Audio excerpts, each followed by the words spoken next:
we are quite wrong.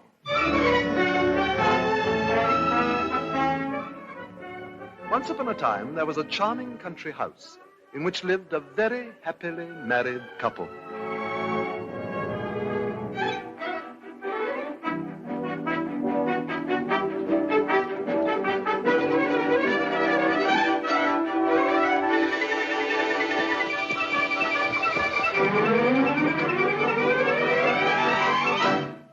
Edith, you know the cocktail shaker? Yes, ma'am. Well, I want you to fill 2 of those long stem glasses from it and bring them up here. Yes, ma'am. And Edith, as you're not in the Navy, it's unnecessary to do everything at the double. Very good, ma'am. And Edith, when you're serving dinner, try to remember to do it calmly and methodically. Yes, ma'am. Now go and get the cocktails. Yes. Not at a run, Edith. Yes, ma'am. What do you suppose induced Agnes to leave us and go and get married? The reason was becoming increasingly obvious, dear. Yes, we must keep Edith in the house more. Oh, dear. What's the matter? I have an idea this evening's going to be awful. Well, I think it'll be funny, but not awful. Why did you ask the Bradmans, darling? He's as skeptical as we are. He'll probably say the most dreadful things. I've warned him. There had to be more than 3 of us, and we couldn't have a vicar and his wife, because A, they're dreary, and B, they wouldn't have approved at all. No, it had to be the Bradmans. You must promise not to catch my eye. If I giggle, and I'm very likely to, it'll ruin everything. You mustn't. You must be dead serious and, if possible, a little intense. We can't hurt the old girl's feelings, however funny she is.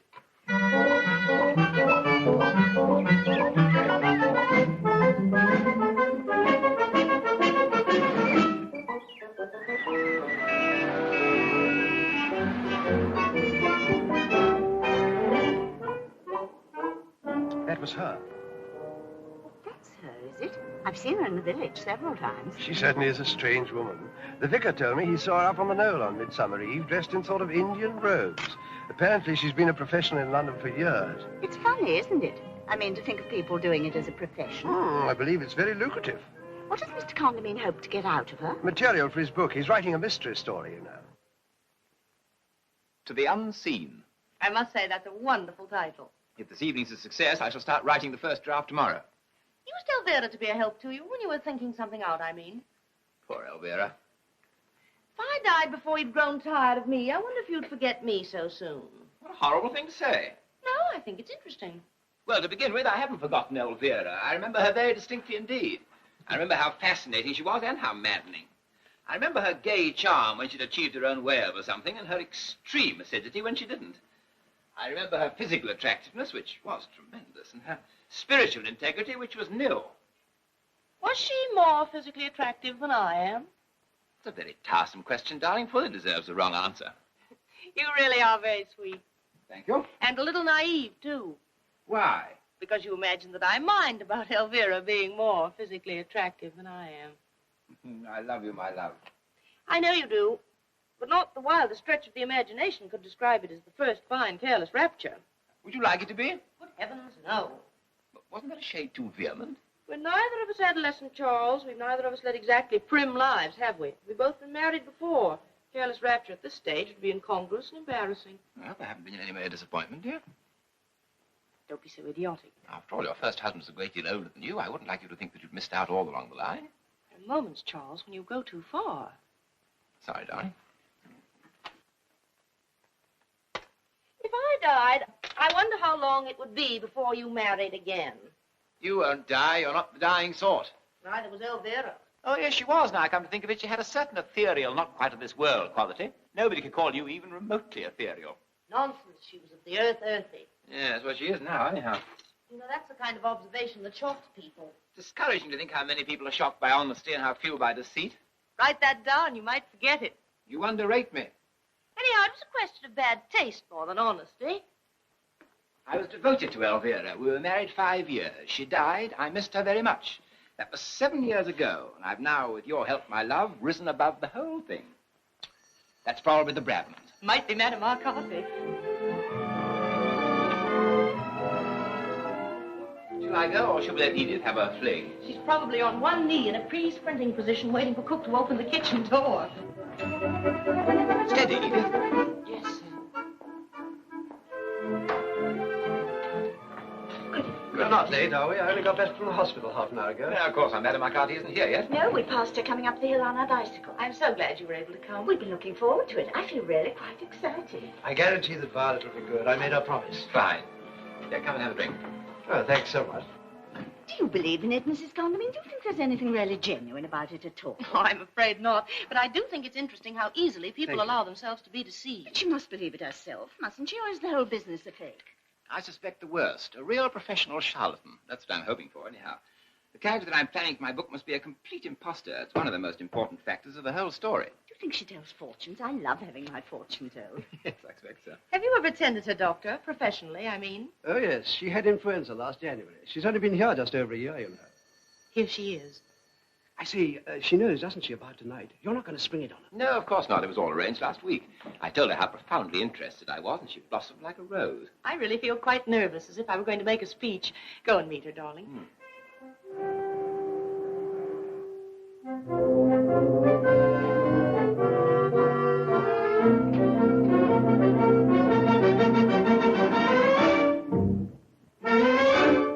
Oh, good evening. I leant my bike up against that little bush out there. It'll be perfectly all right if no one touches it. How nice to see you, Madame Arcati. My dear Madame I'm Arcati. afraid I'm rather late, but I had a sudden presentiment that I was going to have a puncture, so I went back to fetch my pump. And then, of course, I didn't have a puncture at all. Well, perhaps you will on the way home. Oh, thank you. You know... Dr. Bratton, the man with the gentle hands. I'm delighted to see you looking so well. This is my wife. We're old friends. We meet coming out of shops. Would you like a cocktail? If it's a dry martini, yes. If it's a concoction, no. Experience has taught me to be very wary of concoctions. It is a dry martini. How delicious. We do so much appreciate your coming all this way, Madame Oh, Arcati. nonsense. It was wonderful cycling through the woods this evening. I was deafened with bird song. It's been lovely all day. Ah, but the evening's the time. Mark my words. Thank you. Cheers, cheers.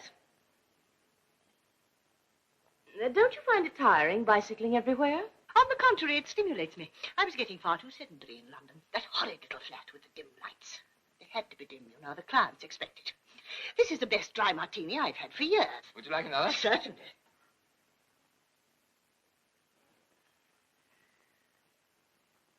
I must say, I find bicycling very exhausting. Steady rhythm, that's what does it. Once you get the knack of it, you need never look back. On you get and away you go. But the hills, Madame Arcati, pushing up those awful hills. Just knack again. Down with your head, up with your heart, and you're over the top like a flash, and skimming down the other side like a dragonfly. Dinner is served, ma'am. Thank you, Edith.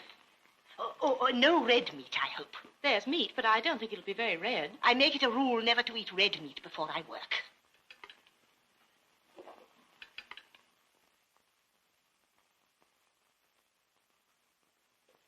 Would you rather have an egg or something? Oh, no, thank you. We'll risk it. It's just that it sometimes has an odd effect. What sort of effect? Nothing of the least importance. Thank you. How do you get in touch with people on the other side, Madame Arcati? Well, through a control, of course. In my case, a little girl. They're generally the best. Some mediums prefer Indians, of course, but personally I've always found them unreliable. In what way unreliable? Well, to start with, they're frightfully lazy. Also, when faced with any sort of difficulty, they're apt to go off into their own tribal language, which is naturally unintelligible. That generally spoils everything and wastes a good deal of time. Do you feel funny when you go off into a trance? In what way funny? I don't think Mrs. Bradman means funny in its comic implication. I think she meant strange or odd. The word was an unfortunate choice. Oh, I'm sure I'm very sorry. Oh, it doesn't matter in the least. Please don't apologize. When did you first discover that you had these remarkable powers? When I was quite tiny. My mother was a medium before me, you see. So I had every opportunity of starting on the ground floors, you might say. I had my first trance when I was 4 years old, and my first ectoplasmic manifestation when I was 5.5. What an exciting day that was. I shall never forget it. Of course, the manifestation was quite small and of very short duration. But for a child of my tender years, it was most gratifying. Can you tell fortunes? Certainly not. I disapprove of fortune tellers most strongly.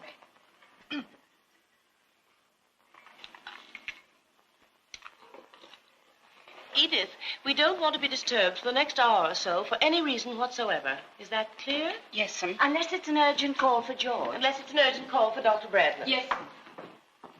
Well, Madame Arcati, the time is drawing near. Who knows? It may be receding. How very true. I hope you feel in the mood, Madame Arcati. Well, it isn't a question of mood, it's a question of concentration. You must forgive us being so impatient. We can easily wait if you're not quite ready to start. Oh, nonsense, my dear. I'm absolutely ready. Hey ho, to work we go. Is there anything you'd like us to do? Do? Well, sort of hold hands or anything? Oh, all that will come later. First, a few deep, deep breaths of fresh air. You may talk if you wish. It won't disturb me in the least.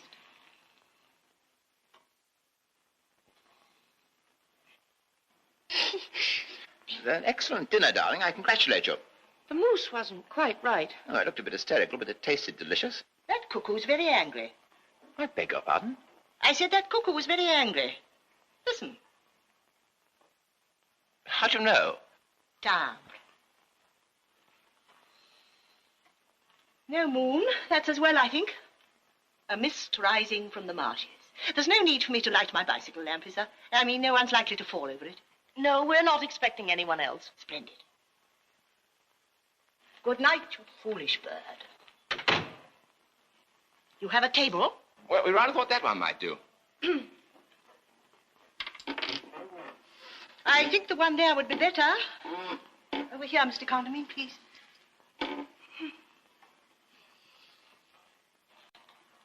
This is a moment that I always hate. Are you nervous? Yes. When I was a girl, I always used to be sick. How fortunate that you grew out of it. Children are always much more prone to be sick than grown-ups, though, aren't they? Little Tommy Tucker sings for his supper. What shall he have but brown bread and butter? I despise that because it doesn't rhyme at all, but Daphne loves it. Who's Daphne? Daphne is Madame Arcati's control. She's the little girl. Oh, yes, of course, I see. How old is she? Rising 7 when she died. And when was that? February the 6th, 1884. She must be a bit long in the tooth by now, I should think. You should think, Dr. Bradman, but I fear you don't. At least not profoundly enough. Oh, please forgive me, Madame Arcati. I assure you I'm deeply interested. It's of no consequence. Now, will you all sit round the table, please, and place your hands downwards on it? Come, Miss Bradman. What about the lights? All in good time, Mr. Condamine.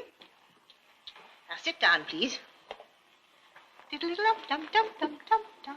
The fingers should be touching. That's better. I presume that's the gramophone. Would you like me to start it for you? It's an electric one. No, please stay where you are. I can manage. Now, what have we here? Brahms. Oh, dear me, no. Rachmaninoff, too florid. Where's the dance music? They're the loose ones on the left. I'm afraid none of them are very new. Well, Daphne's really more attached to Irving Berlin than to anyone else. She likes a tune she can hum. Oh, here's one. Always. Always? What's the matter? Nothing, darling, nothing at all. Now, there are one or two things that I would like to explain, so will you all listen attentively? Of course. Presently, when the music begins, I'm going to switch out the lights. I may then either walk about the room for a little or lie down flat. In due course, I shall draw up that dear little stool and join you at the table. I shall place myself between you and your wife, Dr. Bradman, and rest my hands lightly upon yours. I must ask you not to address me or move or do anything in the least distracting. Is that quite clear? Perfectly. Of course, I can't guarantee that anything will happen at all. Daphne may be unavailable. She had a head cold recently and was rather under the weather, poor child. On the other hand, a great many things might occur. One of you might have an emanation, for instance. Or we might contact a poltergeist, which would be extremely destructive and noisy. In what way destructive? They throw things, you know. No, I didn't know. Now, are you ready to empty your minds? Do you mean you want us to try and think of nothing? Absolutely nothing, Dr. Bradman. Concentrate on a space. Or on a nondescript color. That's really the better way. I'll do my level best. Good work.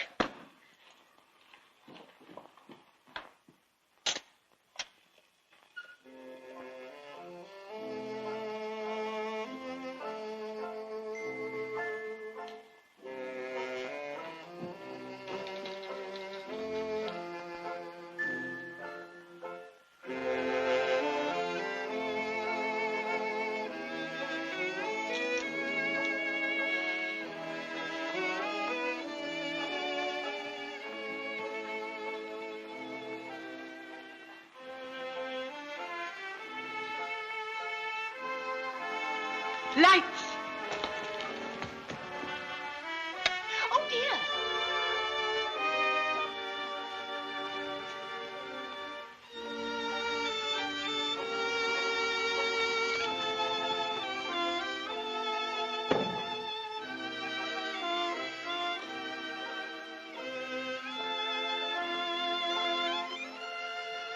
Is there anyone there? Is there anyone there? 1 rap for yes, 2 raps for no. Is there anyone there? Oh, is that you, Daphne? Is your cold better, dear? Oh, I'm so sorry. Are you doing anything for it? I'm afraid she's very fretful. Is there anyone there who wishes to speak to anyone here? Ah, now we're getting somewhere. Oh, no, Daphne, don't do that, dear. You're hurting me. Daphne, dear, please. Oh, be good. There's a dear child. I'm sorry. You say there's someone there who wishes to speak to someone here. Is it me? Is it Dr. Bradman? Is it Mrs. Bradman? Is it Mrs. Condamine? Oh, stop it, Daphne. Behave yourself. Is it Mr. Condamine? There's someone who wishes to speak to you, Mr. Condamine. Well, tell them to leave a message. I really must ask you not to be flippant, Mr. Condamine. Charles, how can you be so idiotic? You'll spoil everything. I'm sorry, it just slipped out. Do you know anyone who has passed over recently? Not recently, except my cousin in the civil service, and he wouldn't be likely to want to communicate with me. We haven't spoken for years. Are you Mr. Condamine's cousin in the civil service? No, I'm afraid we've drawn a blank. Try and think of someone else. Rack your brains. Might be old Mrs. Plummet, you know. She died on Whit Monday. I can't imagine why old Mrs. Plummet should wish to speak to me. We had very little in common. It's worth trying. Are you old Mrs. Plummet? She was deaf. Perhaps you'd better shout. Are you old Mrs. Plummet?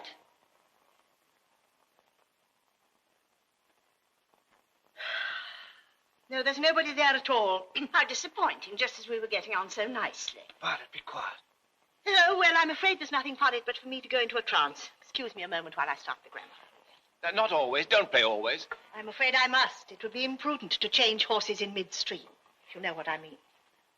Oh, well, have it your own way.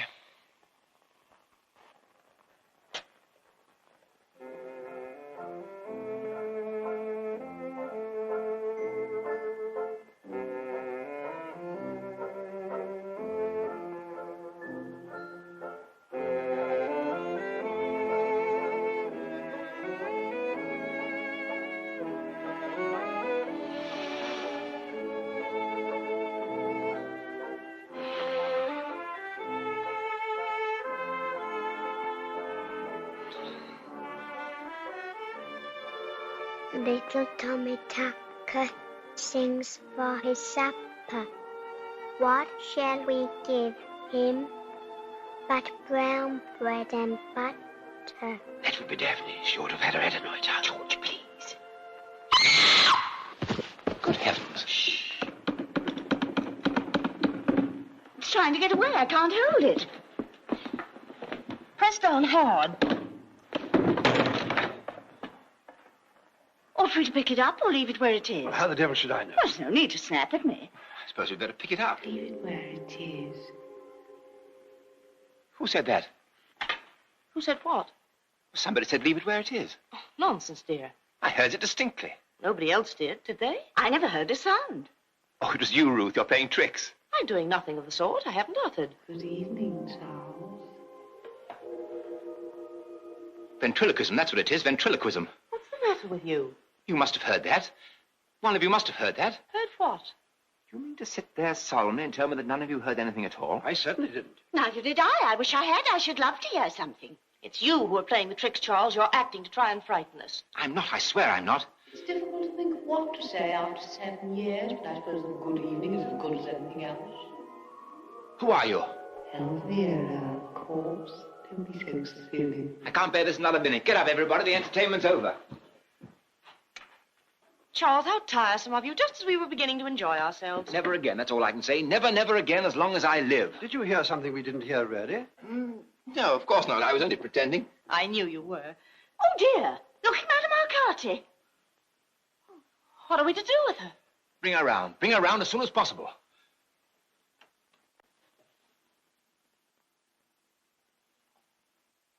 She's out, all right. Bring her around. It's dangerous to leave her like this. Really, Charles, you're behaving most peculiarly. Madame Arcati, wake up.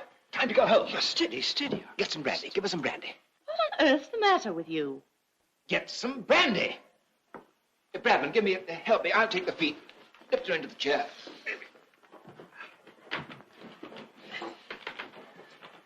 Wake up, Madame Arcati. Little Tommy Tucker, Madame Arcati. Here's the brandy.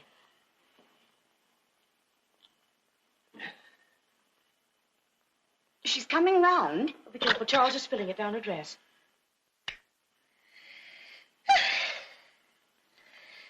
Well, that's that. Are you all right? Certainly I am, my dear.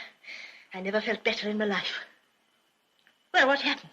Was it satisfactory? Oh, nothing much happened, Madame Arcati, after you went off. No, something happened, all right. I can feel it.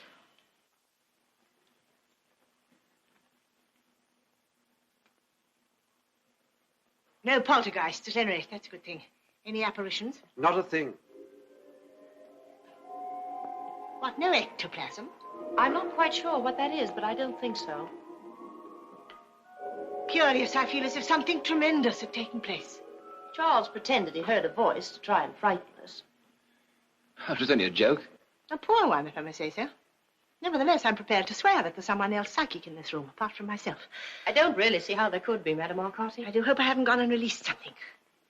However, we're bound to find out within a day or two. If any manifestation should occur, or you hear any unexpected noises, you might let me know at once. Oh, of course we will. We'll get in touch with you immediately. Well, I really think I must be on my way now. Wouldn't you like something before you go? Oh, no, thank you. I have some Ovaltine already in a saucepan at home. It only needs hotting up. Goodbye, Mrs. Condamine. It was sweet of you to take all this trouble. Well, I'm sorry so little occurred. It's that cold of deafness, I expect. You know what children are when there's anything wrong with them. We must try again some other evening. That would be lovely.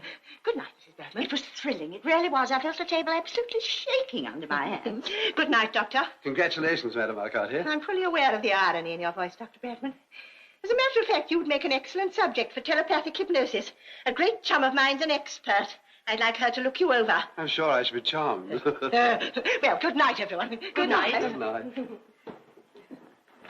Thank you. Next time we must really put our backs into it. Good night.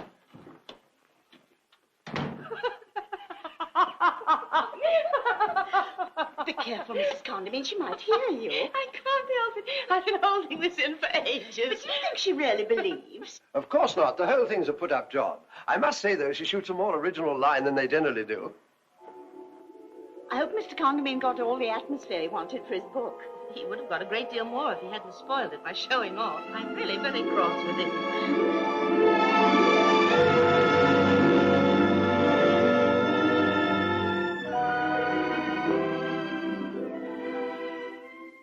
I suddenly felt a draft. There must be a window open. No, they're shut. Perhaps it was one of those whatchamacallums Madame Arcati was talking about. Elementals. No, it couldn't be. She distinctly said it was the wrong time of the year for elementals.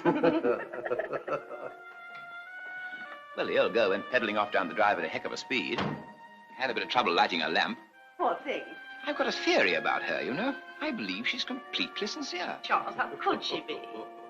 Well, we must be going. I've got to get up abominably early tomorrow. I have a patient being operated on in Canterbury. It's been a thrilling evening. I shall never forget it. It was sweet of you to include us. Good night, Mrs. Condamine. Thank you so much. You sure you won't have a drink before you go? Quite sure, thanks. I must do a little reading up on the whole business, just for the fun of it. We'll let you know if we find any poltergeists whirling about. I should never forgive you if you didn't. Come along, darling.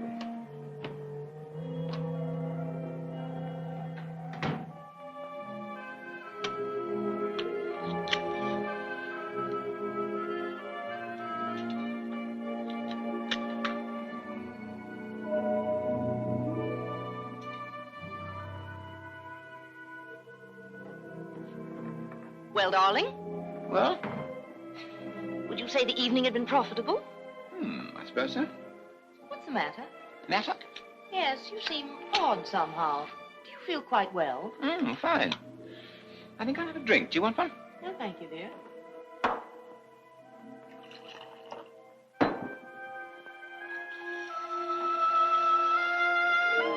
It's getting very chilly. Oh, my... Charles. That was very clumsy, Charles, dear.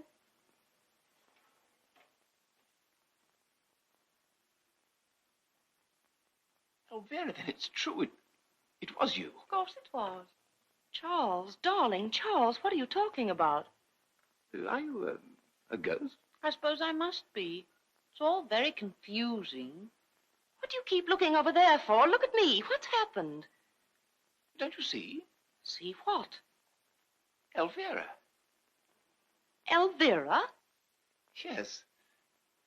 Elvira, dear, this is Ruth. Ruth, this is Elvira. Come and sit down, darling. What do you mean to say you can't see her? Look, Charles, you just sit down quietly with the fire, and I'll fix you another drink. Don't worry about the mess on the carpet. Edith can clean that up in the morning. But you must be able to see her. She's here. Look, right in front of you, here. Look, Charles, if this is a joke, it's gone far enough. Now sit down and don't be idiotic.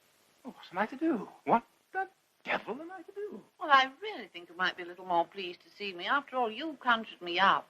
I didn't do any such thing. Nonsense, of course you did. That awful child with the cold came and told me that you wanted to see me urgently. It was all a mistake, a horrible mistake. Stop talking like that, Charles. As I told you before, the joke's gone far enough. I've gone mad, that's what it is. I've just gone raving mad. Now sit down. Why are you so anxious for me to sit down? What good will that do? I want you to relax. You can't relax standing up. African natives can. They can stand on one leg for hours. I don't happen to be an African native. You don't happen to be a what? An African native. What's that got to do with it? It doesn't matter, Ruth. It really doesn't matter. We'll say no more about it. Look, I've sat down. Here, drink this. Would you like some more? Yes, please. Very unwise. You always had a weak head. I could drink you under the table. There's no need to be aggressive, Charles. I'm doing my best to help you. I'm sorry. Now, drink this, and then we can go upstairs to bed. Get rid of her, Charles. Then we can talk in peace. It's thoroughly a moral suggestion. You ought to be ashamed of yourself. What is there immoral in that? I wasn't talking to you, Ruth. Who are you talking to, then? Elvira. Oh, to blazes with Elvira. There now, she's getting cross. I don't blame her. Now, look here, Charles. I gather you've got some sort of plan behind all this. I'm not quite a fool. Ruth, Elvira is here. She's standing a few yards away from you. Yes, dear, I can see her distinctly. Under the piano with the zebra. But, Ruth... I'm not going to stay here arguing any longer. Hooray. Shut up. How dare you speak to me like that? But listen, Ruth, please. I will not listen to any more of this nonsense. I'm going upstairs to bed now. I shall leave you to turn out the lights. I won't be asleep. I'm much too upset, so you can come in and say good night to me, if you feel like it. Well, that's big of her, I must say. Be quiet. You're behaving like a gutter snipe. That is all I have to say. Good night, Charles.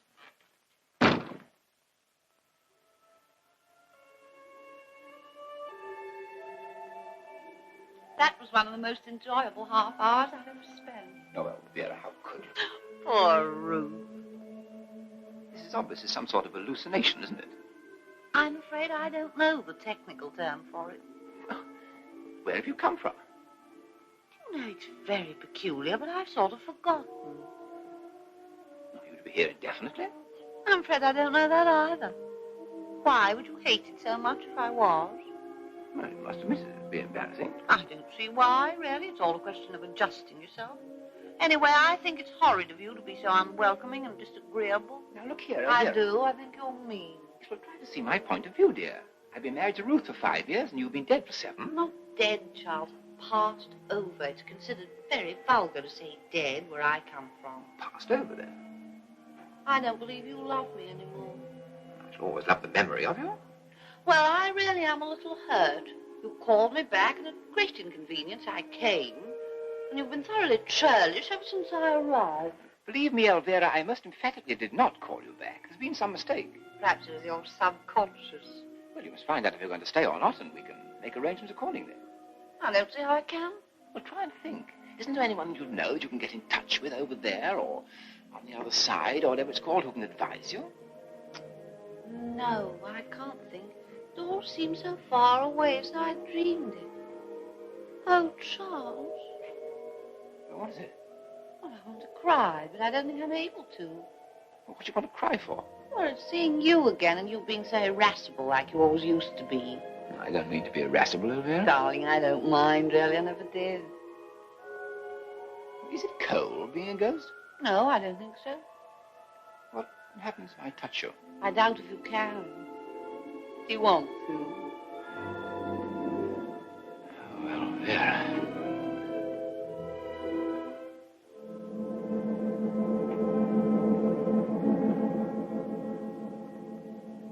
What is it, darling? Oh, it certainly does seem strange seeing you again. That's better. What's better? Your voice was kinder. Wasn't I ever unkind to you when you were alive? Often. Oh, how can you? I'm sure you're exaggerating. Not at all. You were an absolute pig that time we went to Cornwall and stayed in that awful hotel. You hit me with a billiard cue. It was only very, very gently. I loved you very much. I loved you, too.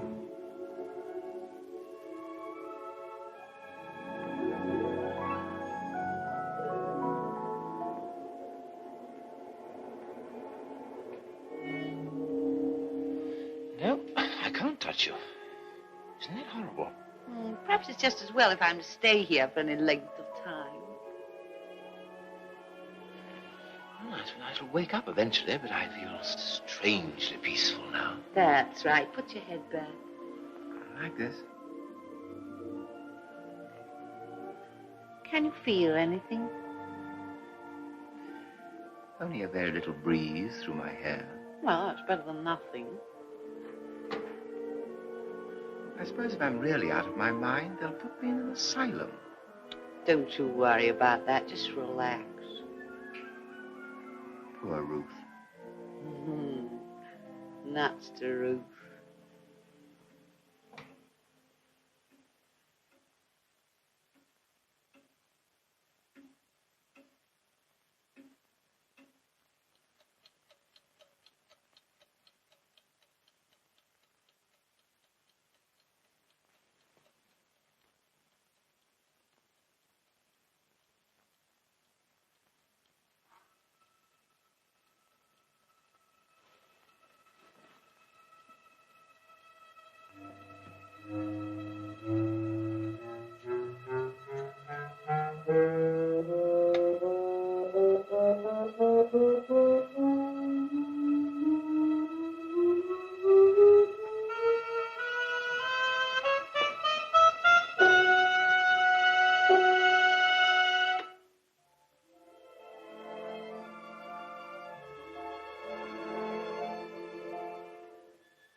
Edith. Good morning, sir. Feeling fit? Yes, sir. Thank you, sir. How's Cook? I don't know, sir. I haven't asked her. You should. You should begin every day by asking everyone how they are. It oils the wheels. Yes, sir. Grease her for me, will you? Yes, sir.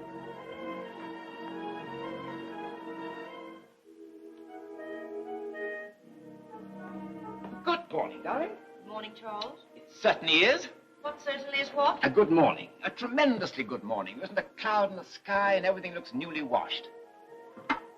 Anything interesting in the Times? Don't be silly, Charles. I intend to work all day. Good. Extraordinary about daylight, isn't it? How do you mean? Oh, it reduces everything to normal. I'm sure I'm very glad to hear it. You're very glacial this morning. Are you surprised? Yes, I take back what I said about it being a good morning. It's a horrid morning. You'd better eat your breakfast while it's hot. It isn't. Now, look here, Charles. In your younger days, this display of roguish flippancy might have been alluring. In a middle-aged novelist, it's nauseating. I don't see what I've done that's so awful. You behaved abominably last night. You wounded me and insulted me. I was the victim of an aberration. Nonsense. You were drunk. Drunk? You had 2 strong dry martinis before dinner, a great deal too much Burgundy at dinner. Heaven knows how much port and Kimmel with Dr. Bradman while I was doing my best to entertain that mad woman. And 2 large brandies later. I gave them to you myself. Of course you were drunk. That's your story, is it? I wasn't in the least drunk, Ruth. Something happened to me last night. Something very peculiar happened to me. I really don't wish to discuss it any further. But you must discuss it. It's very disturbing. I swear to you that during the seance, I was convinced I heard Elvira's voice. Nobody else did. Well, I can't help that. I did. You couldn't have. And later on, I was equally convinced she was in the room. I saw her distinctly and talked to her. After you'd gone to bed, we had quite a cozy little chat. And you seriously expect me to believe that you weren't drunk? I know I wasn't drunk. If I'd been all that drunk, I should have a dreadful hangover, shouldn't I? I'm not at all sure that you haven't. Well, I haven't got a trace of a headache. My tongue's not coated. Look at it. If you have the least desire to look at your tongue, kindly put it in again. Please, Yes, Edith? Cook wants to know about lunch, Mum. Will you be into lunch, Charles? Oh, please don't worry about me. I shall be perfectly happy with a bottle of gin in my bedroom. Don't be silly, dear. Tell Cook we shall both be in, Edith. Yes, Mum.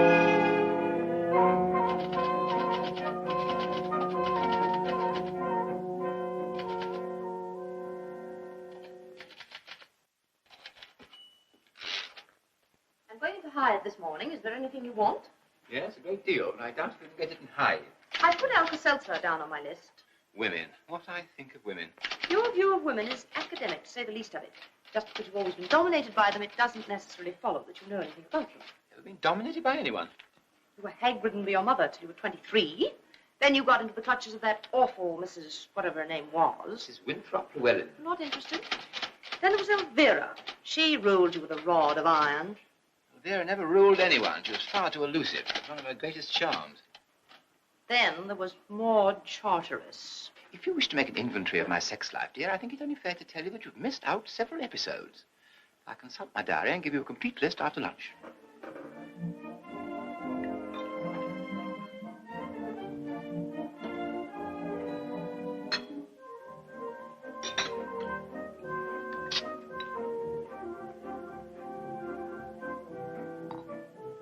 Charles, Yeah? alcohol will ruin your whole life if you allow it to get a hold on you, you know. Once and for all, Ruth, I'd like you to understand that what happened last night was nothing whatever to do with alcohol. I grant you it may have been some form of psychic delusion, but I was stone cold sober from first to last and extremely upset into the bargain. You were upset indeed. What about me? You behaved with a stolid, obtuse lack of comprehension which frankly shocked me. Instead of putting out a gentle, comradely hand to guide me, you shouted staccato orders at me like a sergeant major. You called me a gutter snipe. You told me to shut up. And when I quietly suggested that we should go upstairs to bed, you said with a most disgusting leer it was an immoral suggestion. I was talking to Elvira. If you were, I can only say it conjures up a fragrant picture of your first marriage. My first marriage was perfectly charming, and I think it's in the worst possible taste for you to sneer at it. I'm not nearly so interested in your first marriage as you seem to think I am. It's your second marriage that is absorbing me at the moment. It seems to me to be on the rocks. Only because you persist in taking up this ridiculous attitude. My attitude is that of any normal woman whose husband gets drunk and hurls abuse at her. I was not drunk. Quiet, they'll hear you in the kitchen. I don't care if they hear me in the Folkestone Town Hall. I was not drunk. Did you call, sir? No.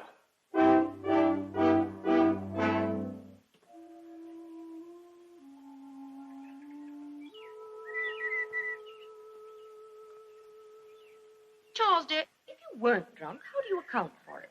I can't account for it. That's what's so awful. What did you have for lunch? You ought to know. You had it with me. Let me see. There was lemon sole and that cheese thing. Why should having a cheese thing for lunch make me see my deceased wife after dinner? You never know. It was rather rich. Why didn't you see your dead husband, then? You had just as much of it as I did. This isn't getting us anywhere. Of course it isn't.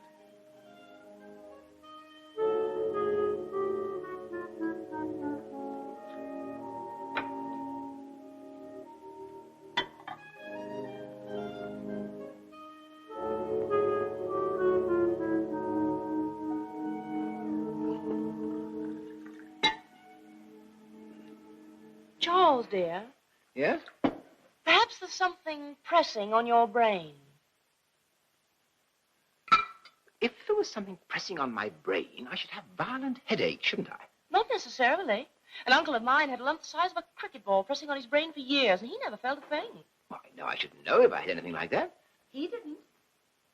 And what happened to him? He had it taken out. He's been as bright as a button ever since. Did he have any sort of delusions? Did he think he saw things that weren't there? No, I don't think so. What the blazes are we talking about him for, then? Sheer waste of valuable time. Well, I just brought him up as an example.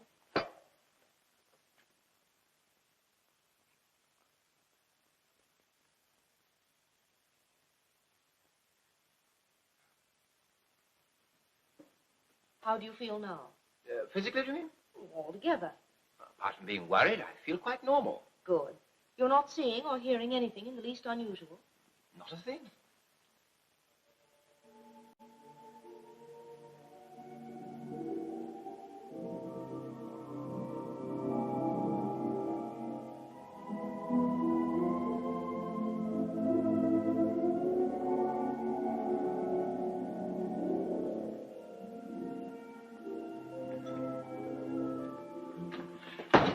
What's the matter now? She's here again. What do you mean, who's here again? Elvira. You've absolutely ruined that border by the sundial. It looks like a mixed salad. Charles, pull yourself together. All those nasturtiums, they're so vulgar. I like nasturtiums. You like what? Oh, they're all right in moderation, but in a mass like that, they look beastly. Help me, Ruth. You've got to help me. What did you mean about nasturtium? Never mind about that now. I tell you, she's here again. You've been having some nice scenes, haven't you? Please mind your own business. If you behaving like a lunatic isn't my business, I don't know what is. I expect they were about me, weren't they? I know I ought to feel sorry, but I'm not. I'm delighted. How can you be so inconsiderate? Inconsiderate? I like that. I've done everything I can to help. I've controlled myself admirably. And I'd like to say here and now, I don't believe a word about your beastly hallucination. Ruth, please. Don't come near me. Let her have a nice cry. It'll do her good. You're utterly heartless. Heartless. I wasn't talking to you. I was talking to Elvira. Very well, go on talking to her then. Talk to her till you're blue in the face, but don't talk to me. Help me, Elvira. Oh. Well, make her see you or something. Oh, I'm afraid I couldn't possibly manage that. It's technically the most difficult business, frightfully complicated, you know. Takes years of study. I don't care how technical it is. You've got to try. You are here, aren't you? You're not an illusion. No, I was afraid not. Yes, but... Well, no, I don't mean to be rude, but you must see... Yes, well, you must make me a promise. In future, you only come and talk to me when I'm alone. Well, that's better than not seeing me at all. Charles. Yes, dear? I'm awfully sorry I was cross. But, my dear... I understand everything now. I do, really. You do? Of course I do. Look out, she's up to something. Will you please be quiet? Of course, darling. We'll all be quiet, won't we? We'll be as quiet as little mice. But, Ruth, now, I want you to come upstairs with me and go to bed. The way that woman harps on bed. I'll deal with you later. Very well, darling. Come along. What are you up to? I'm not up to anything. I just want you to go quietly to bed and wait there till Dr. Bradman comes. No, Ruth, you're wrong. She'll have you in a straitjacket before you know where you are. Listen, Ruth, if I promise to go to bed, will you let me stay here for 5 minutes longer? I really think it would be much better. better. Bear with me, however mad it may seem. Bear with me for just 5 minutes longer. Very well. What is it? Sit down. All right. There. Now, listen carefully. Have a cigarette. It'll soothe your nerves. I don't want a cigarette. Then you shan't have one, darling. I want to explain to you calmly and without emotion that beyond any shadow of doubt, the ghost or shade or whatever you like to call it of my first wife, Elvira, is in this room now. Yes, dear. I know you don't believe me and you're trying valiantly to humor me, but I'm going to prove it to you. Promise you'll do what I ask. Well, that depends on what it is. Ruth, you see this bowl of flowers on the table? Yes, dear. I did them myself this morning. Very untidily, if I may say so. You may not. Very well. I never will again, I promise. Elvira will now carry the bowl of flowers over to you and back again. Now, you will, Elvira, won't you, just to please me? Well, just once, please. Thank you. Now, watch carefully, Ruth. Yes, dear. Well, go on, Elvira. Take them over to Ruth.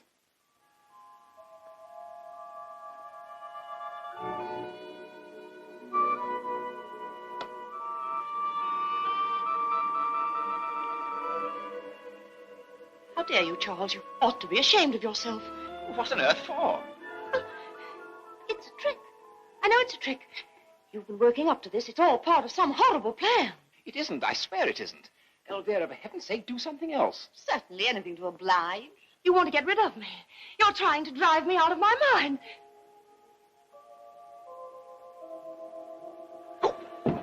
I'm not going to put up with this any longer. You must believe me. You must. Let me go immediately. It was Elvira. I swear it was. Let me go. Ruth, please. No, this is madness, sheer madness. It's some sort of autosuggestion, isn't it? Some form of hypnotism. Swear to me it's only that. Hypnotism, my fault.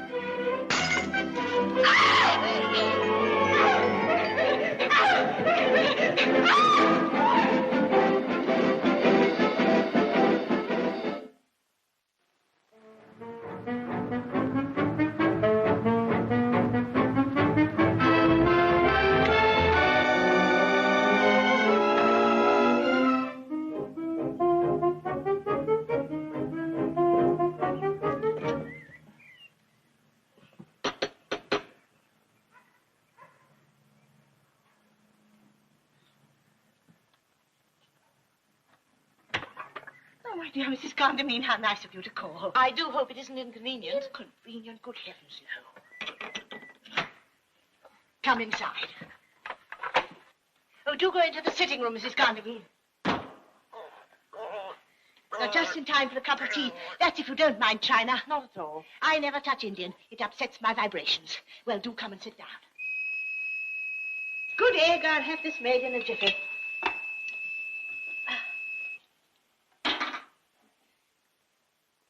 Madame Arcati, I'm profoundly disturbed, and I want your help. Splendid. I thought as much. Well, far away.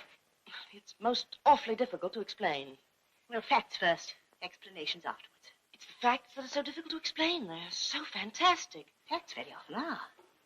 Come now, take the plunge. Out with it. You've heard strange noises in the night, no doubt. Boards creaking, doors slamming, subdued moaning in the passages. Isn't that it? No, I'm afraid it isn't. No sudden gusts of cold wind, I hope. No. It's worse than that. I'm all attention. I know it sounds idiotic, but the other night during the seance, something happened. I knew it. Probably a poltergeist. They're enormously cunning, you know. They sometimes lie doggo for days.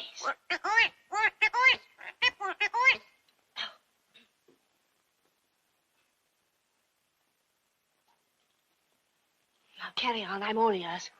You know my husband was married before. Yes, I had heard it mentioned. His first wife, Elvira, died comparatively young. She was convalescing from pneumonia, and one evening she began to laugh helplessly at one of the BBC musical programs and died of a heart attack. Just a moment, please. Now, where did she die? In our present house.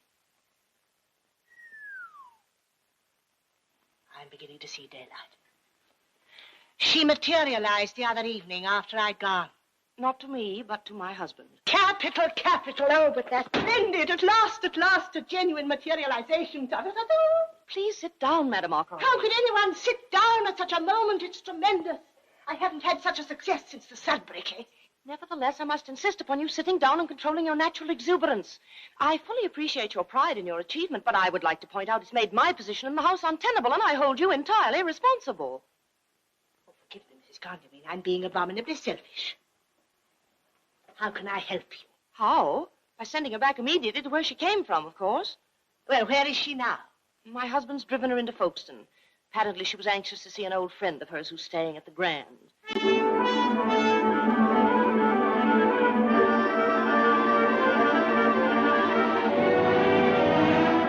This whole business is very difficult, Ruth. We must be fair. Well, she should learn to be more adaptable. Well, she probably will in time. I doubt it, Charles. She's got a hard mouth. It's her mouth that gives her away. A mouth's got nothing to do with it. I resent your discussing Ruth as though she were a horse.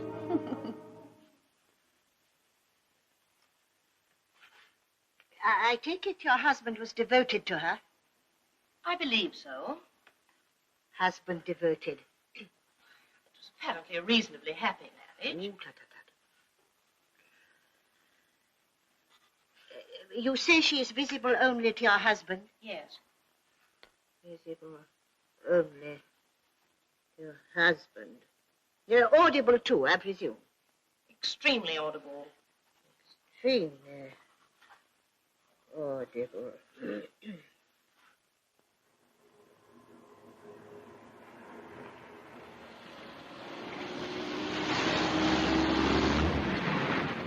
You love her Yes, of course.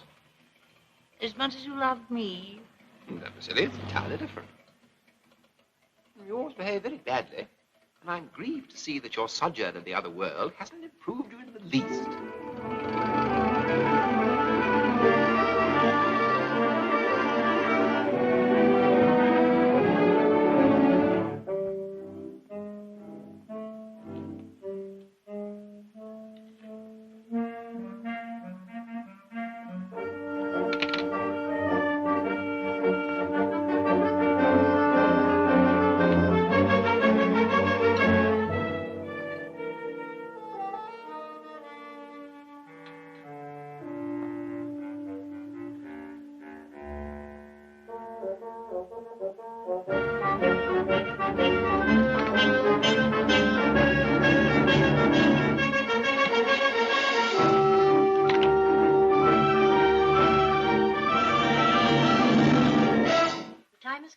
me to admit to you frankly, Mrs. Condamine, that I haven't the faintest idea how to get rid of her.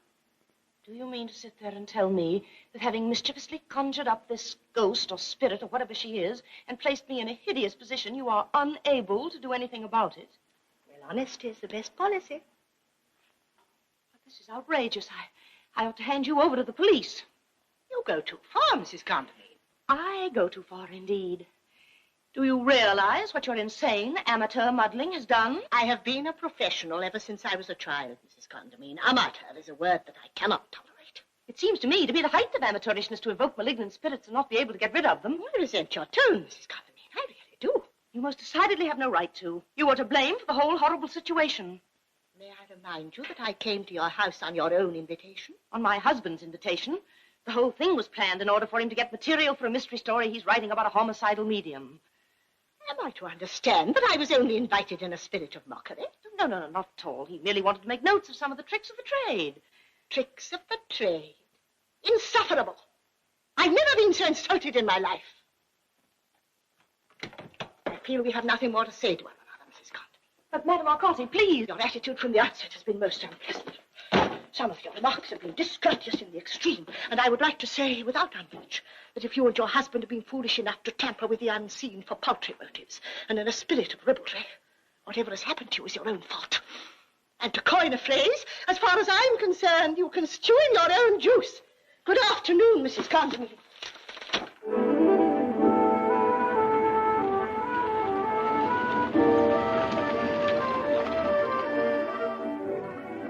What on earth are you doing here? I've been calling on Madame Arcati. Whatever for? Get rid of me, of course, to get me exorcised. Is that true, Ruth? Is what true? That you went to Madame Arcati to get Elvira exorcised? We discussed the possibilities. There's a snake in the grass for you. I'm afraid Elvira's sitting here. Oh, to blazes with Elvira.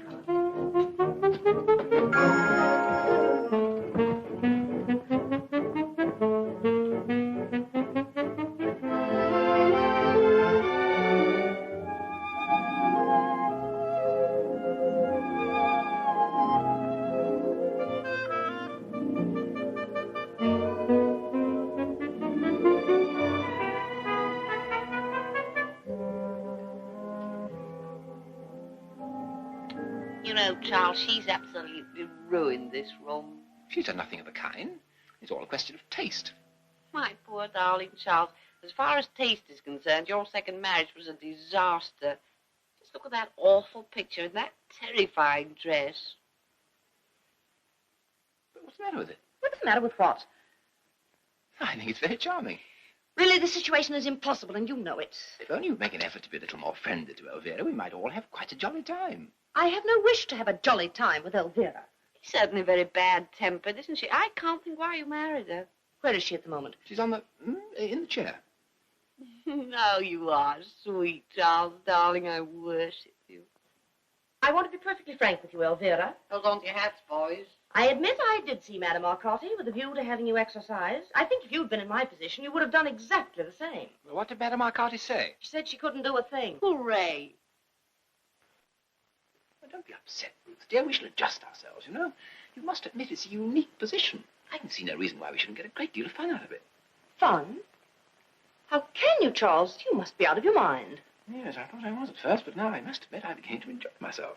Oh, this is intolerable. For heaven's sake, don't get into another state. I have been doing my level best to control myself since yesterday morning, and I'm not going to do it anymore. I don't like Elvira any more than she likes me, and what's more, I'm sure I never could have, dead or alive. If, since her untimely arrival the other evening, she'd shown the slightest sign of good manners, the slightest sign of breeding, I might have felt differently toward her. As it is, all she's done is try to make mischief between us, to have private jokes with you against me. First thing tomorrow, I'm going up to London to interview the Psychical Research Society, and if they fail me, I shall go straight to the Archbishop of Canterbury.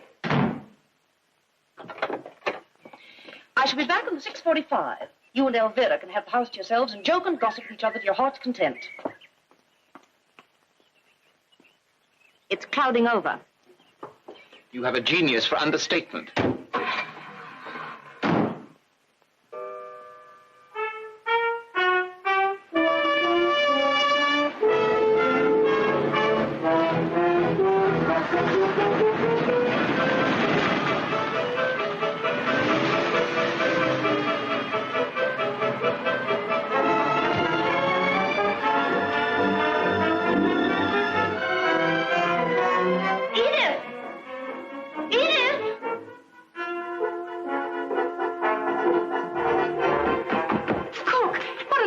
happen.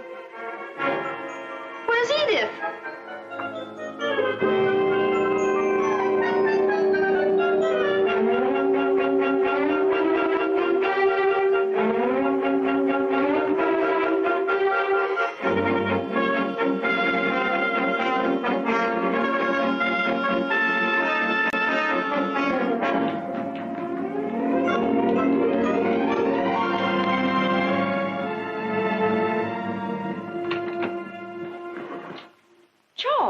Nothing to worry about, Mrs. Condamine. It's only a slight strain.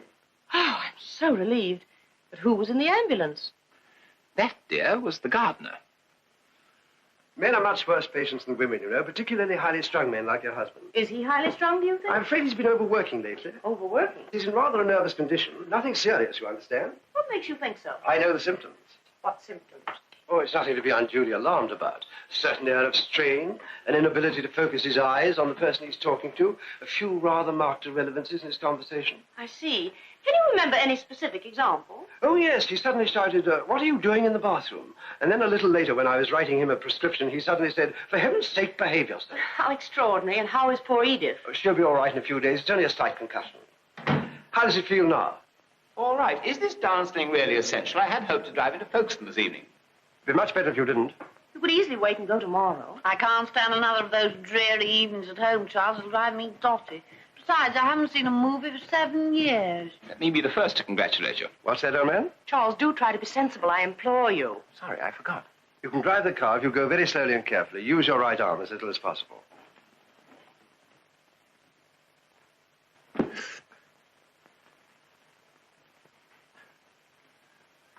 Thank you.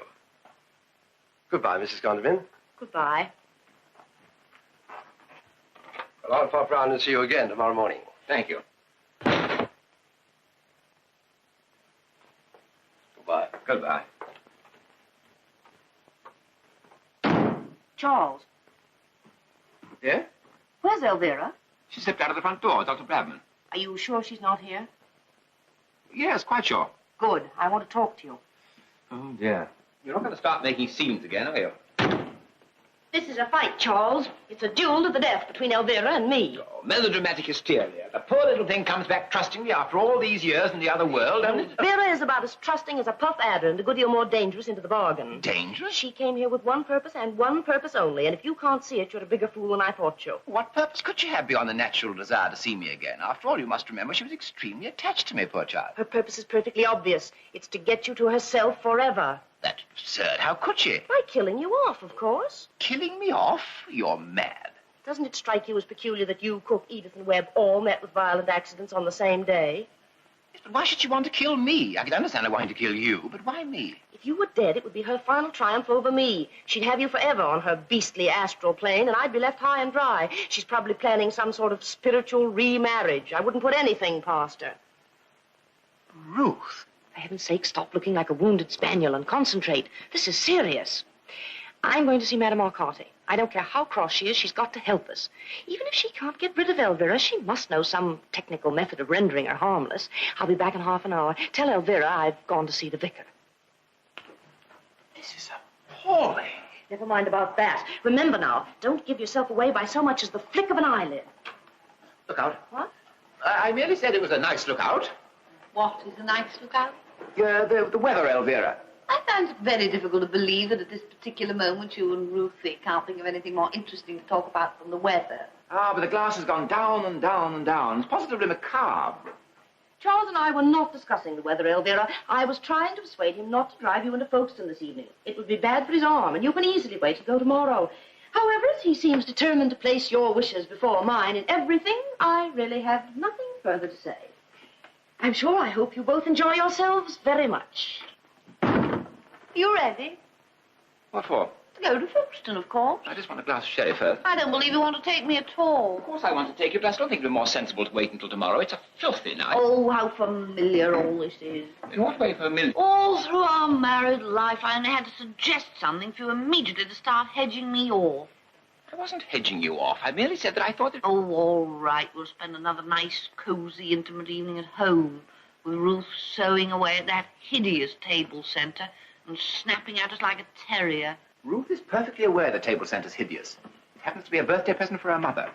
If you don't behave, I shan't take you into Folkestone ever. Oh, please, Charles, don't be elderly and grand with me. Please, let's go now. But I've had my sherry, besides a cow in the back for half an hour at least. What do you mean? Ruth's taken it. She had to go and see the vicar. What? Well, what's the matter? You say that Ruth has taken the car? Yes, to go and see the vicar, but she won't be long. Oh, Charles. What are you behaving like that for? What have you done? Done? I haven't done anything.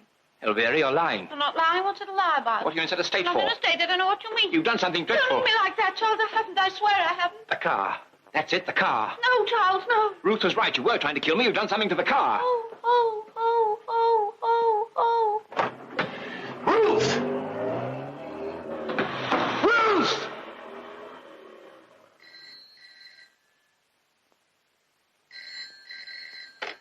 Hello, yes? Speaking? Yes? The bridge at the bottom of the hill. Yes. Come at once.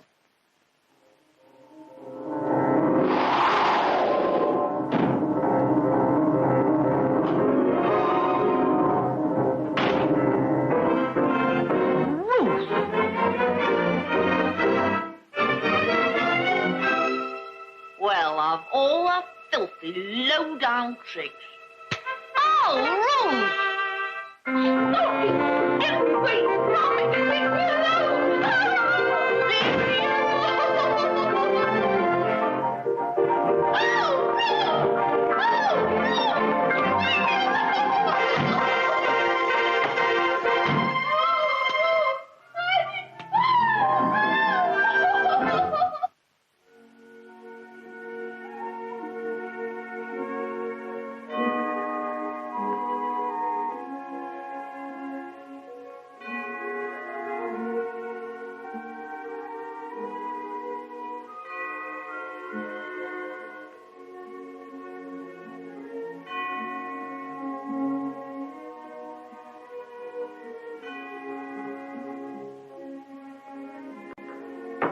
Come in.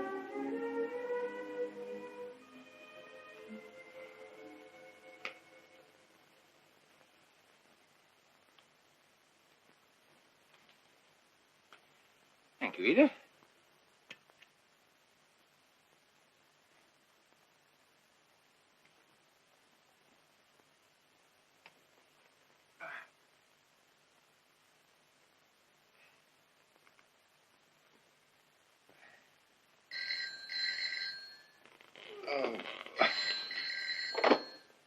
Hello? Oh, hello, Mr. Condamine. I hope you won't consider this an intrusion, Mr. Condamine, but I felt a tremendous urge, like a rushing wind, so I hopped on my bike, and here I am. I reproach myself bitterly, you know. I threw up the sponge. In a moment of crisis, I threw up the sponge, instead of throwing down the gauntlet. Yes, well, whatever you threw, Madame Arcati, I'm afraid there's nothing whatever to be done. Oh, but there is. I found a formula. It came to me last night, Mr. Condamine. It came to me in a blinding flash. I just finished my Ovaltine and turned out the light when I suddenly started up in bed with a loud cry. Great Scott, I said, I've got it. And at 3 a.m, with my brain fairly seething, I went to work on my crystal for a little. Pluck up your heart, Mr. Condamine. All is not lost. I'm very glad to hear it, but I think we should leave things as they are for the present. Mr. Condamine, if you'll pardon my bluntness, Mr. Condamine, I think you're a blithering idiot. You're at liberty to think whatever you please. Oh, well, have it your own way, Mr. Condamine. But I warn you that it's no good locking the stable door after the horse is gone. Charles, I can't stand this house another minute. Really, Elvira, I'm surprised at you. I don't get how surprised you are. I want to go home. Well, don't be childish. I'm not being childish. Ruth has hardly left my side for a minute. Well, is she here now? No, she's upstairs, lying down. Funeral exhausted her.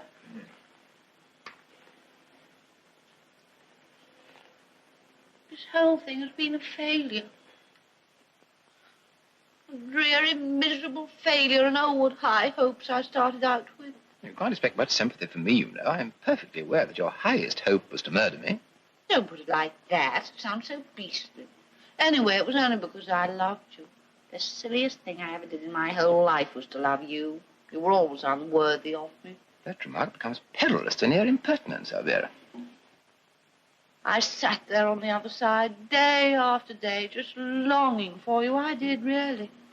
That was why I put myself down for a return visit and had to fill in all those forms and wait about in drafted passages for hours. If only you died before you met Ruth, everything might have been all right.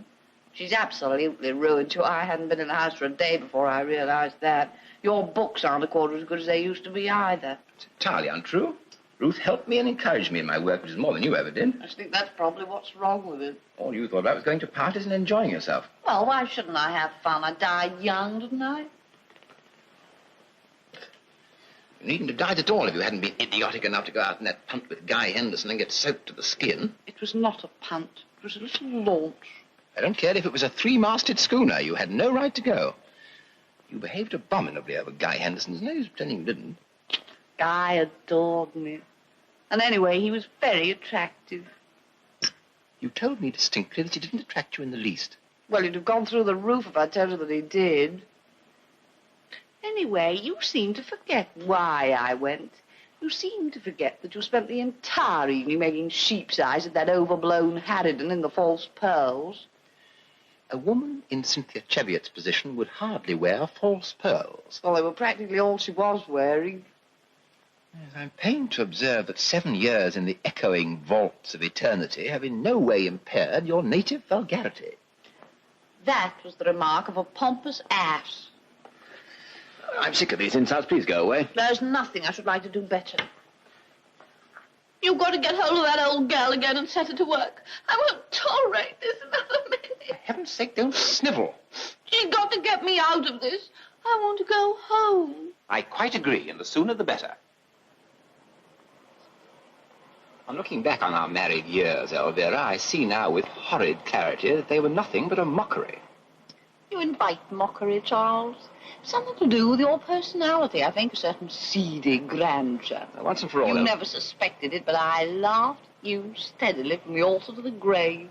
All your ridiculous petted jealousies and your fussings and fumings. You were feckless and irresponsible and morally unstable. I realized that before we left Budley Salterton. Nobody but a monumental bore would have thought of having a honeymoon at Budley Salterton. And what is the matter with Budley Salterton? I was an eager young bride, Charles. I wanted glamour and music and romance. What I got was potted palms, 7 hours of every day on a damp golf course, and a three-piece orchestra playing Merry England. But you didn't tell me so at the time. I did, but you wouldn't listen. That was why I went out on the moors that day with Captain Bracegirdle. I was desperate. You swore to me that you'd gone over to see your aunt in Exmouth. It was the moors. With Captain Bracegirdle. With Captain Bracegirdle. With Captain Bracegirdle. I might have known it. What a fool I was. What a blind fool. Did he make love to you? Of course. Oh, well, Vera. Only very discreetly. He was in the cavalry, you know. All I can say is that I'm well rid of you. Unfortunately, you're not. No, with any luck, I soon will be.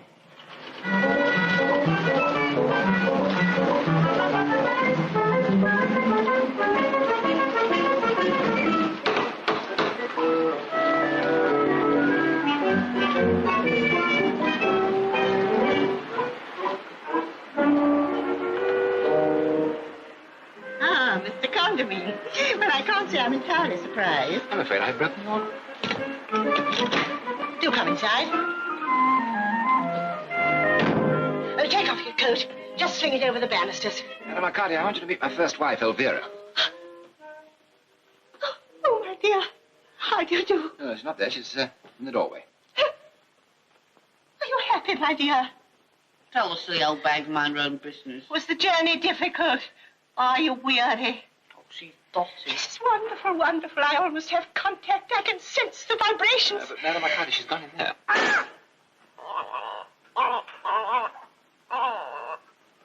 Fascinating. Very interesting. I smell ectoplasm strongly. What a disgusting thing to say. Well, go on, Elvira. Don't be a spoilsport. Give her a bit of encouragement. Oh, all right. Not that I approve of these masculine and devout carryings on.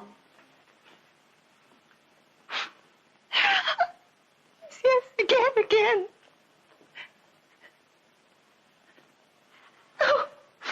How's that? This is first rate. It really is first rate. Absolutely stunning. I'm so glad you're pleased. You darling, you little darling. Oh, stop her fawning on me, Charles, or I'll break something. Madame Arcati, Elvira and I have discussed the whole situation, and she wishes to go home immediately. Oh. Well, wherever she came from. Oh, you don't think she'd like to stay a few days longer while I try to get things a little more organized? No, I want to go now. You said something about a formula. What is it? Oh, very well, if you insist. I most emphatically do insist. Oh, Charles. Shut up. All right.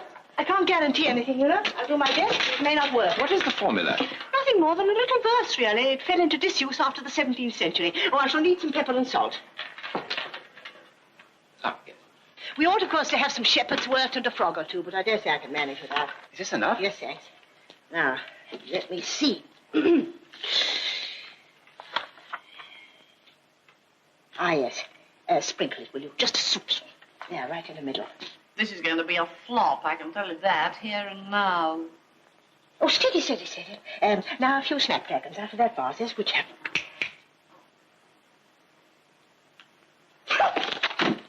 If that Mr. Emsworth of the Psychical Research Society could see this, he'd have a fit, he would really.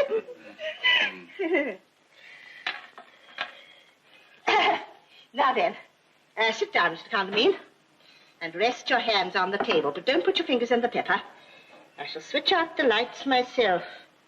Oh, shucks, I'd almost forgotten.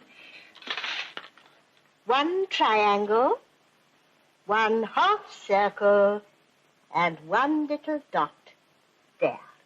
Merlin does this sort of thing at parties and bores us all stiff with it. It's a waste of time. She's a complete fake. If anything's worth trying. I am as anxious for it to succeed as you are. Don't make any mistake about that, but I'll lay you 10 to 1 it's a dead failure. Now, Mr. Condamine, if your wife would be kind enough to lie down on the sofa. Go on, Elvira. This is sheer nonsense. Don't blame me if I get the giggles. Concentrate. Think of nothing. That's right, quite right. Now, you won't be frightened, dear, will you? It's absolutely painless. Arms at the sides. Legs extended. Breathe steadily. In, out. In, out. Is she comfortable? Are you comfortable, Elvira? No. Yeah, she's quite comfortable. I shall join you in a minute, Mr. Condamine. I may have to go into a slight trance, but if I do, pay no attention.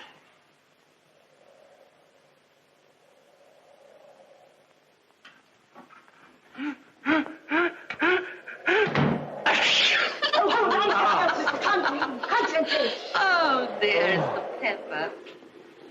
Ghost, spectre, ghoul or fiend, nevermore be thou convened. Shepherd's wort and holy rite, vanish thee into the night. Wasn't disagreeable to first. Quiet, Elvira.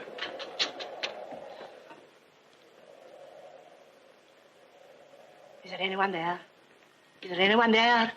One rap for yes, 2 raps for no. Is there anyone there? Good stuff. Is that you, Daphne? I'm sorry to bother you, dear, but Mrs. Condamine wants to return. Now then, Daphne. Did you hear what I said?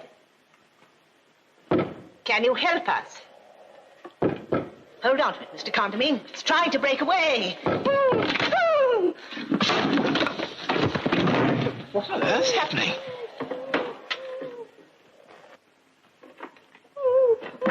What's the matter, Madame Arcati? Oh, she's in one of her blasted trances again, and I'm as much here as ever I was. Are you hurt? Wake up. Oh, leave her alone. She's having the whale of a time. If I ever do get back, I'll strangle that ruddy little Daphne. Oh,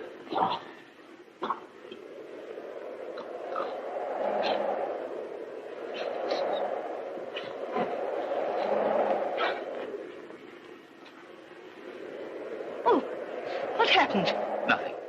Nothing at all. Yes, it did. Something happened. Yes, you fell over, that's all that happened. What, is she still here? Yes, of course. Oh, well, something must have gone wrong. Oh, make her do it again properly, Charles. I'm sick of being messed about like this. Be quiet, she's doing her best. Something happened. I sensed it in my trance. I felt it. It shivered through me. Once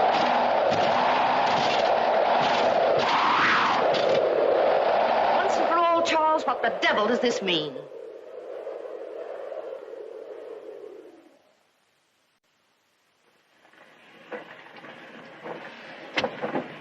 Well, I can't think how I can have been such a duffer. I only hope you're on the right track now. Oh, not a doubt of it, Mr. Condamine. I think I may confidently promise you that next time we shall be able to kill 2 birds with 1 stone. I can't feel your simile is entirely fortunate.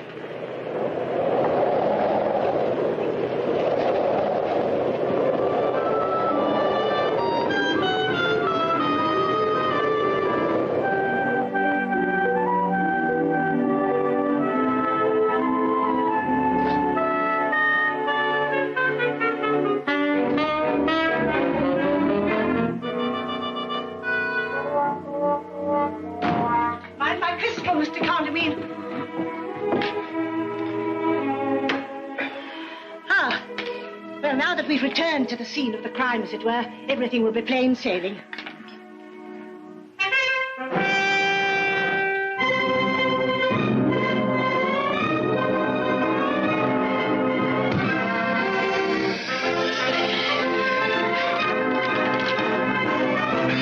Are they gone? Nope.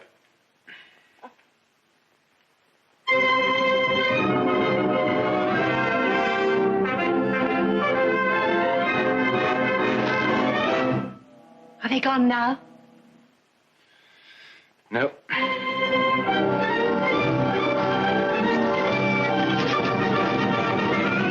Are they gone now?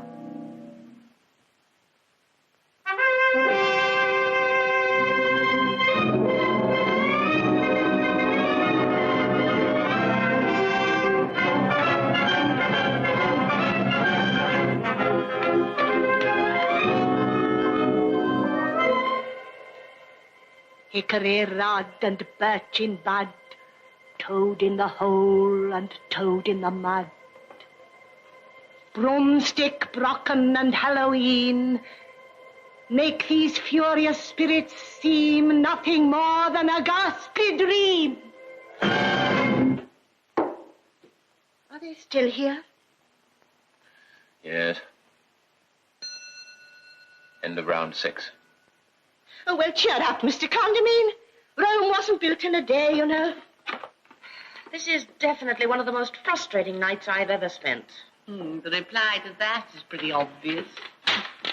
I'm sure I don't know what you mean. Oh, skip it.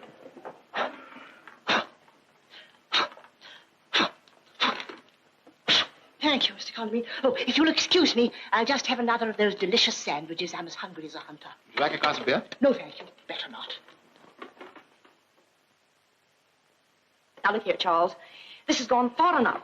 We've stood up, we've lain down, we've concentrated, we've sat interminably while that tiresome old woman recited extremely unflattering verses at us. We've endured 5 seances. We've watched her fling herself in and out of trances until we're dizzy. And at the end of it, we find ourselves exactly where we were at the beginning, and I'm exhausted. Well, I'm just as exhausted as you are. I've been doing all the blasted table tapping. Looks as if Elvira and I'll have to stay together indefinitely in this house. You're not going to stay indefinitely in this house? With you, then. We shall have to be with you. I don't see why. Why don't you take a cottage somewhere? You called us back. I've already explained till I'm black in the face that I did nothing of the sort. Madame Arcati says you did. Madame Arcati is a muddling old fool. Well, if she can't get us back, she can't, and that's that. We must try to think of something else. She must get you back. Anything else is unthinkable. There's gratitude for you. You've called us back, and you've done nothing to try to get rid of us ever since we came, hasn't he, Elvira? He certainly has. Now, owing to your idiotic inefficiency, we find ourselves in this mortifying position. We're neither fish, flesh, fowl, nor whatever it is. Good red herring. Are the girls getting despondent? Yes, I'm afraid they are, rather. Oh, we mustn't give up hope. Chin up, never give in. That's my motto. This schoolgirl phraseology is driving me mad. Now then. Now then what? Well, what do you say if we have another seance and really put our shoulders to the wheel? Make it a real rouser. If we're not very careful, she'll materialize a hockey team. Charles, I implore you not to let her have another seance. Now, listen, Madame Arcati, before you go into any further trances, I think we should discuss the situation a little. Good. An excellent idea. Well, far away, Mr. Condamine. Well, my wives and I have been talking it over, and they're both still absolutely convinced that I somehow or other called them back. Very natural. Well, I'm equally convinced that I did not. Well, neither of them could have appeared unless there'd been somebody, some psychic subject in the house who'd wished them. Yes, well, it wasn't me. Perhaps it was Dr. Bradman. I never knew he cared.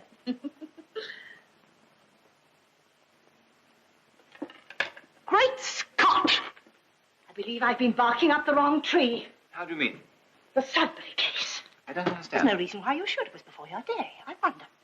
What wonder? What was the Sudbury case? I wish you'd explain. It was the case that made me famous, Mr. Contamine. It was what you might describe in theatrical parlance as my first smash hit. I had letters from all over the world about it, especially India. What did you do? I dematerialized old Lady Sudbury after she'd been firmly entrenched in the private chapel for over 17 years. How? Can you tell me how? Chance. A fluke. I haven't done it by the merest coincidence. Is what fluke? What did you do? In good time, wait. Now, who was present during our first seance? One of the Bradmans and Ruth and me and yourself. Sure. But the Bradmans aren't here tonight, are they? No? Quickly, my crystal.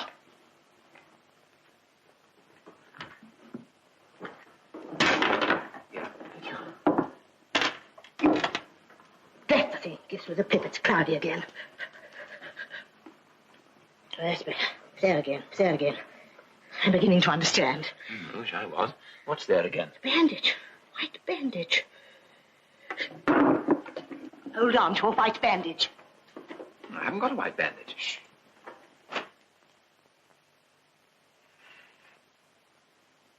She's too good, you know. She ought to be in a circus.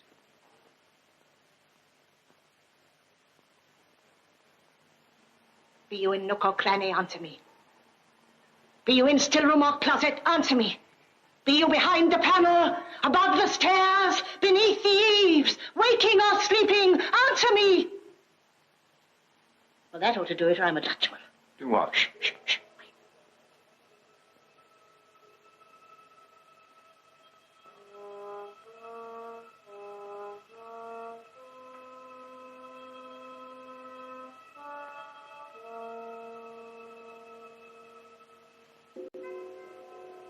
It's near. It's near.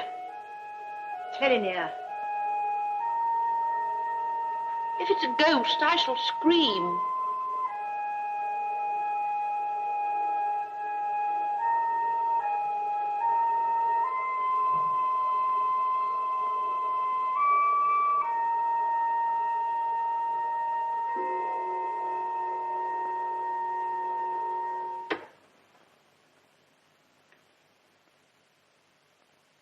Did you ring, sir? Bandage. A white bandage. No, Edith. I'm sorry, sir. I could have sworn I heard the bell or somebody calling. I was asleep. I don't rightly know which it was. Come here, child. Well, go on. Go to Madame Arcati. It's quite all right. Who do you see in this room, child? Oh, dear. Answer, please. You, madam? Go on. The master? Anyone else? Oh, no, madam. Then look again. I don't understand, sir. Oh, come, child. Don't beat about the bush. Look again. Do you see anyone else now? Oh, no, madam. She's lying. Madam? They always do. They? Where are they now? By the piano. She can see them. Do you mean to say she can see them? Probably not very clearly, but enough. Let me go. I haven't done nothing nor seen anybody. Let me go back to bed. Get her a sandwich. I don't want a sandwich. I want to go back to bed. Oh, nonsense. Here you are, Edith. A big, healthy girl like you saying no to a delicious sandwich? I never heard of such a thing. Sit down, dear. Please, sir. Now, go on, Edith. Do as Madame Arcati says. If she's been the cause of all this unpleasantness, I shall give her a week's notice tomorrow. You may not be here tomorrow. Now, look at me, Edith. Cuckoo, cuckoo, cuckoo. Dear, what's the matter with her? Is she balmy? Here, Edith, this is my finger, look.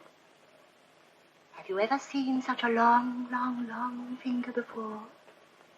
Now it's on the left, now it's on the right.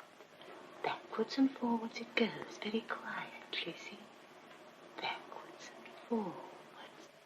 Tick, tock, tick, The mouse ran up the clock. Quiet, you'll spoil everything.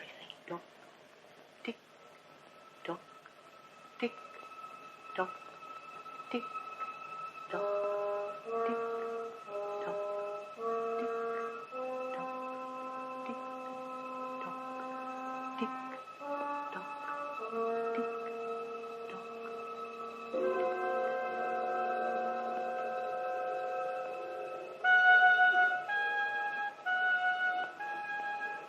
Rum-ti-dum-ti-diddly-yum. Hi-di-di-do-do. So far, so good. She's off all right. Off? She's a natural. Just the same as the Sudbury case. Really is the most amusing coincidence. Now then, if you would ask your wives to stand close together, please. Yes, where? Over there at the window. Right. Ruth? Elvira? I resent being ordered about like this. I'm afraid I must insist. I don't like this. I don't like any of it. I feel peculiar. It would serve you right if we flatly refused to do anything at all. Are you sorry for having been so mischievous, Edith? Oh, yes, madam. You know what to do now, don't you, Edith? Oh, yes, madam.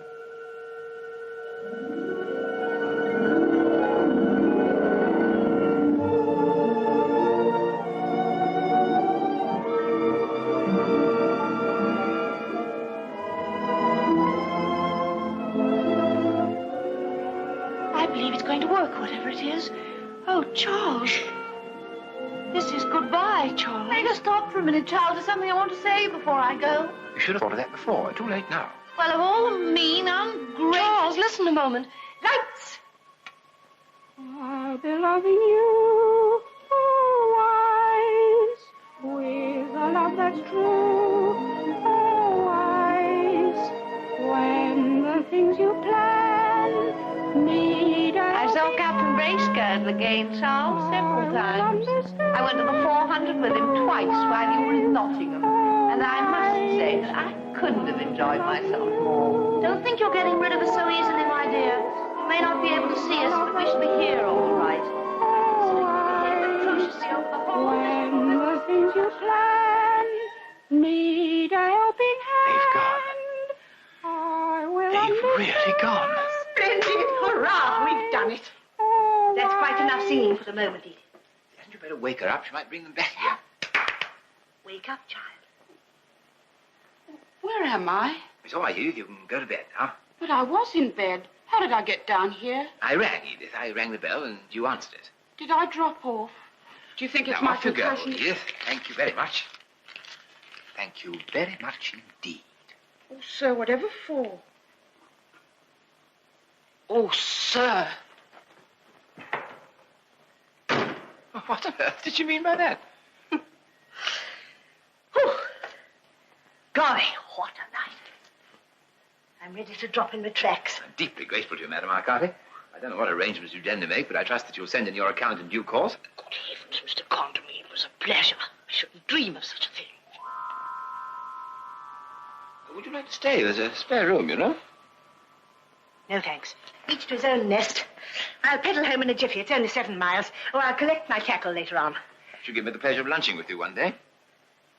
When you come back, I shall be delighted. Come back? Take my advice, Mr. Condamine, and go away immediately. But what, you don't mean... Well, this must be an unhappy house for you, Mr. Condamine. There must be memories, both grave and gay, in every corner of it. Also... What for what? There are more things in heaven and earth, Mr. Condamine. Just go. Pack up your traps and go as soon as possible. You don't mean they might still be here? Quien sabe, as the Spanish say.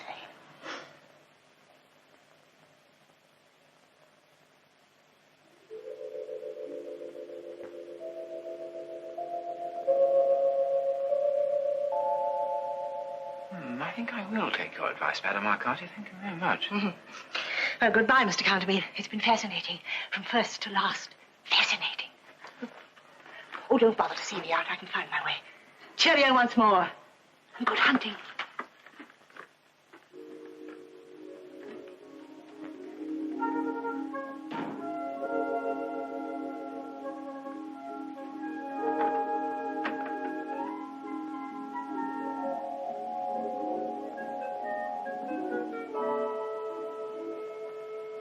Ruth? Elvira? Are you there? Yes, I know darn well you are there. I just want to tell you there's no use your hanging around any longer, because I'm going away.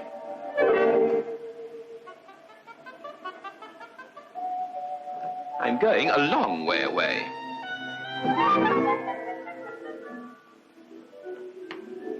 Somewhere where I don't believe you'll be able to follow me.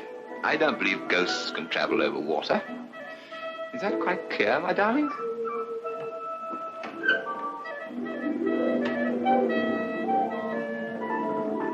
You said in one of your more acid moments, Ruth, that I've been hag-ridden all my life. How right you were. But now I'm free, Ruth, dear, not only of Elvira and Mother and Mrs. Winthrop Llewellyn, but free of you, too. And I should like to take this farewell opportunity of saying that I'm enjoying it immensely.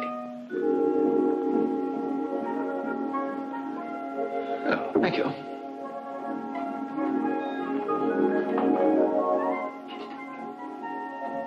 You were very silly, Elvira, to think I didn't know all about you and Captain Bracegirdle. I did. And what you didn't realize was that I was extremely attached to Paula Westlake at the time.